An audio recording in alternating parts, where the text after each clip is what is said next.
everyone. Thank you so much for watching with us. We have our new superintendent, Mr. Jeff Collum, back with us again. And this time we want to talk a little bit more business and ask Mr. Collum about his goals and his vision for our district. So Mr. Collum, thank you again for being with us. Yes, ma'am. Thank you. I know we talked a little bit off camera that it has been a busy time for you working in Hallsville and then also working here in advance, so to speak. Let me first of all ask you about, you have been a superintendent before in other districts, and now coming into this job, what do you think is a nugget of wisdom, superintendent wisdom, if you will, that you bring with you coming into this new position? That's a great question, Heather. You know, I think in looking at the districts that I've served in, when you come in new, the first thing you want to be able to do is build a relationship and understand the landscape of that district.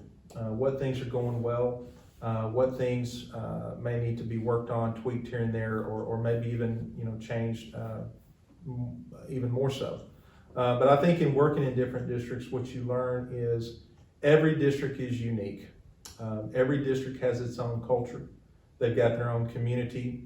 They've got their own challenges. And so what I've got to do coming in the door is understand that all those things. Understand the Conway community, understand the school system, and I think build relationship. I think one of the things that people will see from me is I'm going to work a lot, especially in the first 90 days and even the first school year, just to build relationship with the people around and get to know them and let them get to know me. And so if I could sum all that up and maybe one nugget hopefully is just come in and really get to know the place and the people that you're going into, with no preconceived ideas, and then begin to understand that community and that culture, and then build on that with them. Is that challenging sometimes to come without preconceived ideas in one way or the other? You know, it is, because what you try to do in your experience as an educator and when you become a superintendent, you do kind of start pulling things together that you think, that you see have been successful, and plans and systems and maybe certain programs. And so you think, well, if it worked in this district, then automatically it should just work in this district. And that's not always the case. And so what I've learned and continue to learn is go in and study those people and see what they're doing well. And if things aren't broken, then don't change it. But if it needs to be tweaked, then go ahead and do that. But yeah, it can be a challenge because, in the same vein, you may want to offer a plan or a program that can make improvement quickly, but you've got to give time people to absorb and understand the change. And so that's always part of the job, is just trying to figure out what's the pace and what's the cadence of change that we need to take within this community. Okay. Yeah. You talked about the first 90 days. Is that part of your vision and goals? Do you have a 90-day agenda, so to speak, like in that time frame? Yeah, I do. And I think I've always kind of had a 90-day plan if I'm starting really anything new. Okay. If I'm going into something new, whether it be a workout plan or a fishing plan or starting a new job, it's, what do I need to do up front, short term, to kind of make an impact, whatever that may be. And in the job perspective, you've got to be able to think through, in this situation, you're going to have to come in and be highly visible. You're going to have to come in and build relationship. And all those components are kind of part of that 90-day plan. And then the final piece is, I collect a lot of information, formally and informally, just collecting data, but collecting also conversations, collecting observations, and just all those pieces that kind of go into beginning to frame up where things are in that school system. And so it's always been kind of a part of the plan that I've had going into any really new situation. Okay. Yeah. Well, even if you were not a new superintendent in this position, going into the next school year, the 21-22 school year, is unique, like every school year, but is extra challenging coming out of COVID and this COVID year, as we might call it. Yeah. So what do you think are the unique challenges, or maybe what's the biggest challenge that you think, and of course, I know you're gathering information, but what is something that you think is definitely on our radar and that we will work on as a district going into this next school year as we hopefully turn the corner on some of this these COVID circumstances, Yeah. and look to this next school year? Good question, Heather. And I think the first challenge for every school district, probably in the country, is to address the remediation issues and closing the gap. Yeah. And what people have labeled the COVID slide or COVID slip, whatever you want to call it. But this was a highly unusual, highly challenging school year for everybody in the world. Mm-hmm. And so the first issue is, how do we address those gaps, and how do we address pulling those kids back in? How do we return to a sense of normalcy as quickly and safely as we can?